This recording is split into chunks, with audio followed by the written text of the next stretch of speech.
السلام علیکم ورحمۃ اللہ تعالی وبرکاتہ۔ الحمد للہ وکفى وسلام علی عبادہ الذین اصطفى اما بعد۔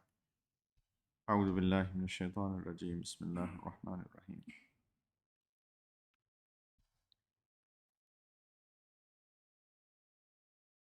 ومنهم من يقول ربنا آتنا في الدنيا حسنة وفي الآخرة حسنة وقنا عذاب النار۔ سبحان ربك رب العزة عما يصفون والسلام على المرسلين والحمد لله رب العالمين۔ اللهم صل على سيدنا محمد وعلى آل سيدنا محمد وبارك وسلم۔ اللهم صل على سيدنا محمد وعلى آل سيدنا محمد وبارك وسلم۔ اللهم صل على سيدنا ونبينا محمد وعلى آل سيدنا وحبيبنا محمد وبارك وسلم، ولا حول ولا قوة إلا بالله۔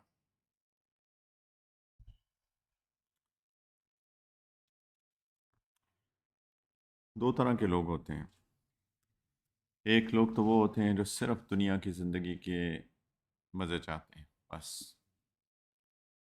آج کل ایک کانسیپٹ ہے نوجوانوں کے اندر، YOLO, you only live once, کہ ایک دفعہ زندگی گزارنی ہے تو مزے کرو، عیش کرو۔ تو ایک کانسیپٹ ہے جن کو آخرت کا کانسیپٹ نہیں ہے کہ ایک یہ نا پلیز اس کو بند کر۔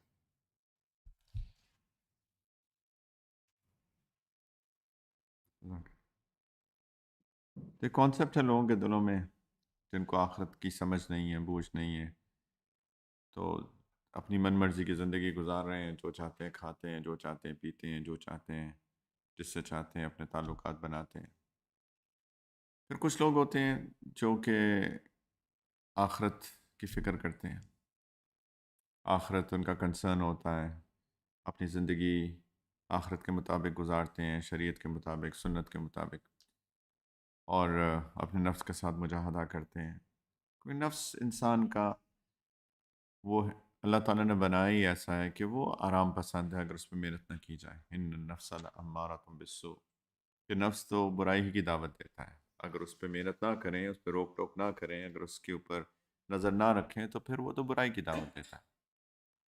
تو نفس کے ساتھ مجاہدہ کرتے ہیں اپنی آخرت بنانے کی فکر میں، لیکن ان میں سے کچھ ایسے لوگ ہوتے ہیں، یہ جو دوسری ٹائپ ہے جو آخرت کی فکر کرتے ہیں، ان میں سے کچھ ایسے لوگ ہوتے ہیں جو کہ اس مجاہدے میں، اس اس محنت میں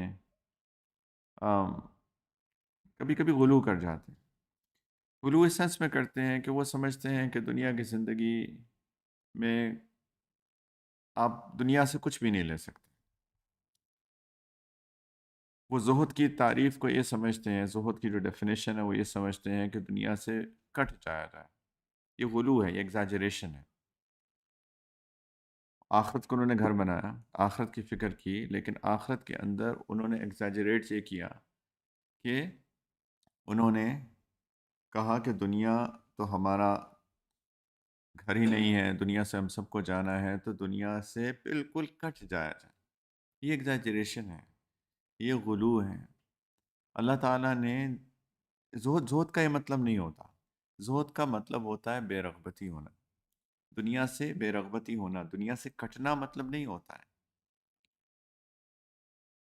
تو مختلف چیزیں ہیں، آپ ایک چیز، آپ دنیا میں رہیں اور دنیا کی محبت دل میں، اچھا دنیا کی بے جا محبت دل میں نہ ہو۔ یہ میں نے اپنے آپ کو کریکٹ کیا، پہلے میں کہہ رہا تھا دنیا کی محبت دل میں نہ ہو، دنیا کی حد سے زیادہ محبت دل میں نہ ہو، بے جا محبت دل میں نہ ہو، کیونکہ دنیا سے محبت بھی ایک بہت فطری عمل ہے۔ مال کی محبت بڑے فطری عمل ہے۔ اگر مال کی محبت کسی کو نہ ہو تو وہ تو ایسے لوگ ہوتے ہیں جو مال کماتے ہی نہیں ہیں، پھر ان کی بیوی بھی بیچاری ایک مشکل سے گزرتی ہے، اولاد بھی مشکل سے گزرتی ہے، اور یہ صاحب جو ہیں کہتے ہیں مجھے دنیا مال کی کوئی محبت نہیں ہے، تو وہ اپنی جو بیسک جو ان کی رسپانسبلٹیز ہیں، جو ان کے فرائض ہیں، وہ بھی پورے نہیں کرتے۔ تو دنیا کی محبت، مال کی محبت، یہ بہت فطری عمل ہے، لیکن بے جا محبت اچھی نہیں ہے۔ وَتَأْكُلُونَ وَتُحِبُّونَ الْمَالَ حُبًّا جَمًّا، اللہ تعالیٰ کہتے ہیں تمہیں مال کی